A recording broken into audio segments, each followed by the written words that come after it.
जय माँ काली। हम सभी पर माँ की कृपा हमेशा बनी रहे, मेरी माँ से ये प्रार्थना है। हम सभी के मन में कभी न कभी ये सवाल ज़रूर उठता है कि हमारे जो इष्ट हैं, देवी देवता हैं, जिनकी हम पूजा भक्ति कर रहे हैं, तो वो हमसे किस तरीके से बात करते हैं और बात करते हैं इसमें कितनी सच्चाई है। तो देखिए, हमारे जो भी इष्ट हैं, जो भी देवी देवता हैं, उनको हमारे जगत में आने की अनुमति तो है, लेकिन जिस तरह से हम रहते हैं वैसे ना रहने की अनुमति है, ना ही बोलने की अनुमति है। जैसे हम पृथ्वी को छोड़कर कहीं नहीं जा सकते, कहीं आ जा नहीं सकते, ना किसी से बातचीत कर सकते हैं।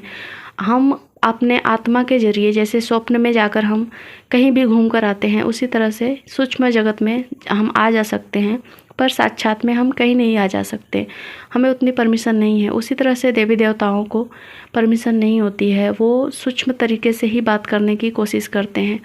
आपने देखा होगा, अगर आप साधक हैं, आपने ध्यान साधना वगैरह करी हैं, आपके ऊपर आपके इष्ट की कृपा है, तो आपको कभी न कभी ये अनुभव ज़रूर हुआ होगा कि आपके इष्ट हमेशा आपके आसपास ही रहते हैं और आपसे बातें भी करते हैं। अब यही मन में कन्फ्यूजन रहता है ना कुछ लोगों को कि हमसे बातें कैसे करते हैं। तो देखिए, बातें करने का उनका तरीका थोड़ा अलग है। एक तो वो सपने में आकर हमसे बातें करते हैं, जैसे सपने में कुछ ऐसा सपना आया उलझा उलझा सा, सपने में भी वो क्लियर नहीं बात करेंगे। ये भी बात ध्यान रखिएगा, बहुत कम होता है कि वो सपने में आकर कोई भी चीज़ क्लियर बताएं। वो किसी न किसी माध्यम से आपको समझाने की कोशिश करते हैं, तो उस सपने को आपको डिकोड करना होता है। और जैसे जैसे आप अध्यात्म में आगे बढ़ते जाएंगे, उस कला को अपने आप ही सीख जाएंगे, ठीक है। और दूसरा जो माध्यम होता है उनको बात करने का तरीका, मतलब हमारे जो इष्ट हैं, भगवान हैं, वो हमसे हमारे अनुभव से बातें करते हैं। मतलब हमारे अनुभव में कुछ कुछ बातें आ जाती हैं जो हमेशा सत्य निकलती हैं। जैसे कुछ होने वाला है तो हमारे अनुभव में पहले से ही आ गया। वो अनुभव कहाँ से आया? हमारे इष्ट ने उसे डाला हमारे अंदर। तो इस तरीके से बात करते हैं, मन में बातें आ जाती हैं।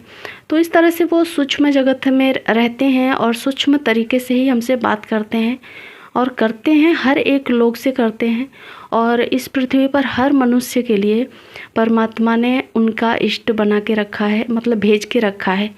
आपने एक एंजल वर्ड का नाम सुना होगा। जैसे इंग्लिश में जो लोग भी डिवाइन की बातें करते हैं तो एंजल की बातें करते हैं कि हर एक पर्सन के लिए एक एंजल, जो ईश्वर है, गॉड है, भेज के रखा है उनकी हेल्प के लिए, उनको रास्ता दिखाने के लिए। तो उसी तरह से हम सनातन धर्म, हिंदू धर्म में भी मानते हैं कि हर एक पर्सन के लिए, हर एक लोग के लिए कोई न कोई इष्ट ज़रूर होता है। ऐसा कोई भी नहीं होगा इस दुनिया में जिसका इष्ट ना हो।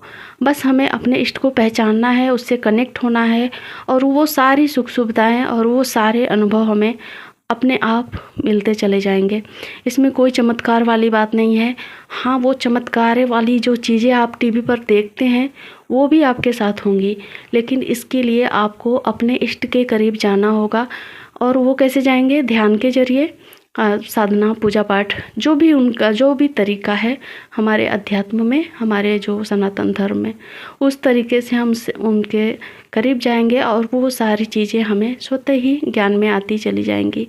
तो उम्मीद करती हूँ इस वीडियो से आपने ये ज़रूर जान लिया होगा कि आप अपने इष्ट से बात कैसे कर पाएंगे, और आप मतलब वो बातें करते हैं तो आपको कैसे समझ में आएंगी। जय माँ काली।